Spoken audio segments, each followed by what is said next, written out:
ChatGPT бидэнд хэрэгтэй юу? Одоо үед AI хиймэл оюун ухаан ялангуяа ChatGPT-гүйгээр төсөөлхийн аргагүй билээ. Тэр тусмаа шалгалт юу вэ? Бидний амьдрал ChatGPT хэрэг болдог чигтийг ашиглах нь бидний оюун ухаан бүтээл сэтгэлгээг хөгжүүлэхэд сөрөг нөлөөтэй. ChatGPT ашиглахын эерэг тал бол бидний асуусан асуултанд тодорхой хариулт цаг хэмнэж өгдөг.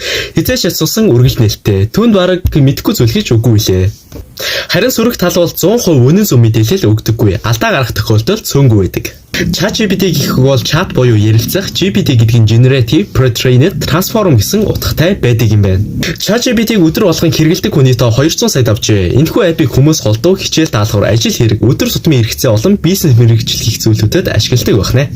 ChatGPT 2022 оны 11 сард бүтээгдэж 2024 оноос хүмүүс өдөр тутмын амьдралдаа хэрэглэх болжээ. Харин таны бодлоор ChatGPT бидний амьдралд үнэхээр хэрэгтэй юу?